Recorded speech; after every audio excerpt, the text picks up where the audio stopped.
Hey guys, this is a breakdown of my process for creating the next generation machine gun MG338 video. I'll be going over everything from the 3D modeling process to how I made the video itself. Let's get started. The first step was modeling the weapon itself. The modeling workflow is similar to the standard workflow used to make the photorealistic weapons and props that you see in AAA games or films. In my case, I used a free open source 3D software called Blender to model the weapon. To begin, I first started off with a large set of references that I gathered online. These references can be gathered from places such as manufacturer websites, videos, or plain old Google images. Then, I laid it all out in PureRef, a free image referencing software, to get an idea of each weapon part, which I referenced time and time again during the modeling process. After laying out what I wanted to model, I started modeling the gun. Unfortunately, I only have the finished model of the gun, but hopefully this gives you a good idea of what you want for the final product. For you 3D artists out there, a good artist will visualize how the geometry looks from the start to avoid mistakes, and that saves so much time. This model should be a good representation of what you might want for your final product. The standard hard-surface workflow is broken down like this in Blender. This is what the geometry looks like. A bevel modifier is applied to these hard edges, and then the subsurface modifier is applied after that to up the resolution of the geometry. After modeling, I can begin the texturing process. I unwrap the model and then I pack it.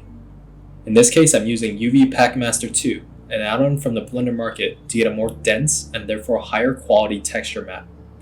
Following this, I export it into Substance Painter, which is the standard texturing software for the 3D industry. This is what the model looks like in the beginning. It's just a plain and uninteresting mesh. But after adding the base colors, materials, details, and surface imperfections, this is what I got for the final product. The goal of all this is to match the real-life reference as much as possible. And after modeling the gun, I started on the video. This is where I transitioned from making art to filmmaking. In this video, I pushed myself to create a cinematic, high-end product trailer. To create these blueprint shots, I made a stencil version of the weapon using Blender Beer, an open source stylized render engine for Blender. The outline of the object was traced to match the hard edges, similar to what you see on a blueprint.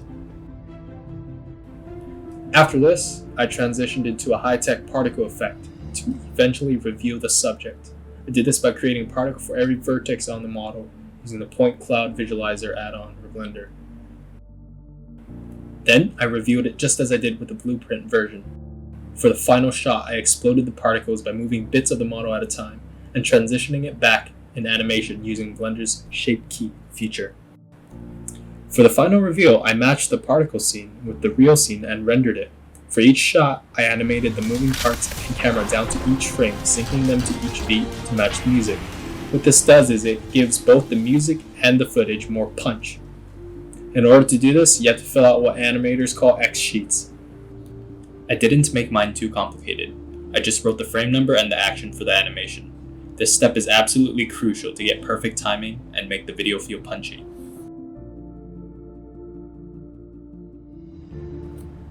With the animation planned out, I created shots of the weapon being animated, with moving parts to demonstrate the design features of the new machine gun. Then came the second phase of the video, the action shots. I wanted to create some scenes of the weapon in action, while also showing off some of the revolutionary features, like the new ammunition and reciprocating barrel. This phase was a little different compared to the previous section. I had to create a whole new outside environment, complete with rocks, trees, and grass, which I all got mostly from Quixel Megascans. After all this, I had a model of a rigged soldier from a previous project and animated him alongside the weapon to create the shots of the weapon's operation. All told, there are 1,515 frames of animation that I had to animate and render. After rendering all 1,515 frames, I imported them into Adobe Lightroom to make the final color grade, adjusting settings so they give off a more cinematic look. Here you can see the before and after for some of the shots. For the graphical 3D effects, I created vectors in Illustrator, put them into the scene as planes and transitioned them from each keyframe to have it animated. While creating all the footage, I assembled the shots in Premiere and played them with the music and sound, making edits here and there to match the scene. I also added some overlays for special effects such as smoke and sparks to really enhance the footage. And that's it. Thanks for watching.